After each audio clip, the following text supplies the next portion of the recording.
अस्सलाम वालेकुम guys, welcome back to my channel. उम्मीद करती हूँ आप सब लोग खैरियत से होंगे। ये आज मैं आपके लिए न्यू स्टोरी लेकर आई हूँ, परइसरार कपड़े की गुड़िया, एक खौफनाक कहानी। क्या हो अगर आपकी लाई हुई गुड़िया अचानक हरकत करने लग जाए और आपकी नज़र पड़ते ही वो दोबारा एक कपड़े की गुड़िया में तब्दील हो जाए।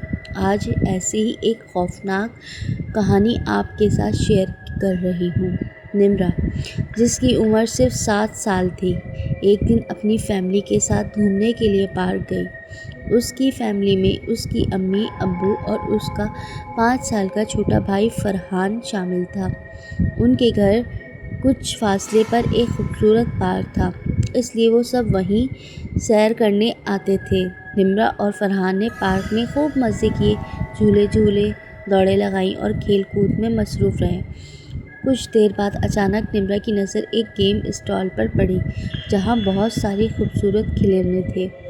वहाँ एक खेल रही थी।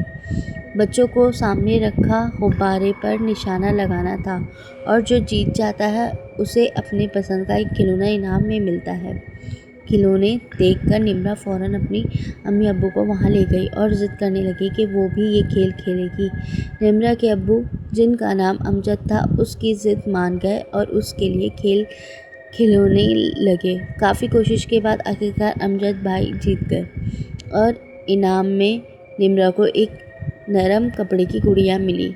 गुड़िया देखकर निम्रा बहुत खुश हुई, लेकिन उसकी अम्मी किरण को वो गुड़िया न जाने क्यों बहुत अजीब सी महसूस हो रही थी।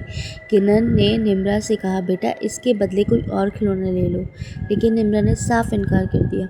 नहीं, मुझे यही गुड़िया चाहिए। अमजद मुस्कुराकर बोले, अच्छा, अच्छी तो है गुड़िया, निम्रा को पसंद है, रहने दो। किरण खामोश हो गई, मगर न जाने क्यों उसका दिल अब भी मुतमईन नहीं हो रहा था। कुछ देर मस्जिद पार्क में घूमने फिरने के बाद सब वापस अपने घर आ गए। घर पहुंचते ही निम्रा अपनी नई गुड़िया को लेकर अपने कमरे में चली गई। निम्रा और उसके भाई फरहान एक ही कमरे में सोते थे, इसलिए फरहान भी उसके पीछे पीछे अपने कमरे में आ गया। सब लोग बहुत थके हुए थे, इसलिए बिस्तर पर लेटते ही सबको गहरी नींद आ गई। वो गुड़िया निम्रा और फरहान के दरमियान रखी हुई थी। कमरे में सिर्फ नाइट बल्ब की हल्की सी रोशनी फैली हुई थी। जैसे ही दोनों बच्चे गहरी नींद में गए, कुछ देर बाद अचानक वो गुड़िया हरकत करने लगी। वो अपनी जगह से खुद ब खुद हवा में झूलने लगी, फिर आहिस्ता आहिस्ता बिस्तर से उठी और सामने रखे सोफे पर जा पहुंची। ऐसा लग रहा था जैसे कोई देखी ताकत उस गुड़िया के साथ खेल रहा हो। फिर अचानक कमरे में किसी के हंसने की आवाज़ गूंजी, जैसे कोई उस गुड़िया से बातें कर रहा हो। काफ़ी देर तक वो गुड़िया हवा में इधर से उधर झूलती रही और जैसे ही सुबह की रोशनी नमूदार हुई, वो अचानक सोफे पर गिर गई और पूरा कमरा खामोश हो गया। सुबह 7 बजे किरण बच्चों को जगाने के लिए कमरे में आई। बच्चों को स्कूल जाना था। उसने निम्रा और फरहान को जगाया, उन्हें तैयार किया, स्कूल भेज दिया। उसके बाद तकरीबन 9 बजे अमजद भी अपने काम पर चले गए। अब घर में सिर्फ किरण अकेली थी। वो रोज़मर्रा के कामों में मसरूफ़ हो गई। जब वो निम्रा और फरहान का कमरा साफ़ करने लगी तो उसकी नज़र उस कपड़े की गुड़िया पर पड़ी जो सोफे पर रखी हुई थी। किरण ने गुड़िया को उठाया तो नहीं, ना जाने क्यों उसे एक अजीब सा एहसास आया। वो गौर से गुड़िया को देखने लगी। अचानक उसे महसूस हुआ जैसे गुड़िया मुस्कुरा रही है। किरण एकदम घबरा गई। उसने दोबारा गौर से देखा, मगर अब गुड़िया बिल्कुल सख्त थी। किरण ने खुद को समझाते हुए कहा, किरण, तुम भी एक सादा सी गुड़िया से डर रही हो, ये तो बस एक आम सी गुड़िया है। ये कहकर उसने गुड़िया को साइड टेबल पर रख दिया और कमरे से बाहर जाने लगी, मगर उसी लम्हे वो गुड़िया खुद ब खुद नीचे गिर गई। किरण पलटकर देखने लगी। गुड़िया फर्श पर पड़ी हुई थी। उसने ज़्यादा तवज्जो ना दी, गुड़िया को दोबारा उठाया और कमरे से बाहर आकर घर के बाकी कामों में मसरूफ़ हो गई। घर के काम करते करते दोपहर का 1 बज गया और बच्चे भी स्कूल से वापस आ गए। दोनों ने खाना खाया। फरहान घर से बाहर दूसरे बच्चों के साथ खेलने चला गया, जबकि निम्रा अपनी गुड़िया लेकर अपने कमरे में खेलने चली गई। कुछ ही देर गुजरी थी कि किरण को निम्रा के कमरे से ज़ोर ज़ोर से हंसने की आवाज़ सुनाई दी। ऐसा लग रहा था जैसे निम्रा किसी से बातें कर रही है। किरण आहिस्ता से दरवाजे के पास गई और कान लगाकर सुनने लगी। इसी लम्हे उसे निम्रा के अलावा किसी और की आवाज़ भी सुनाई दी। वो आवाज़ बहुत अजीब थी। किरण ने फ़ौरन दरवाज़ा खोल दिया। सामने निम्रा अपनी गुड़िया के साथ बैठी हुई थी। जैसे ही निम्रा ने अपनी माँ को देखा, वो अचानक चीखने लगी, मम्मा यहाँ से चली जाएं, आप यहाँ क्यों आ गई हैं? मेरी दोस्त को आपका आना अच्छा नहीं लगा, आप जाएं यहाँ से, मुझे खेलने दें। निम्रा का ये रवैया देखकर किरण बुरी तरह हैरान रह गई। निम्रा ने कभी अपनी बेटी से इस अंदाज में बात नहीं की थी।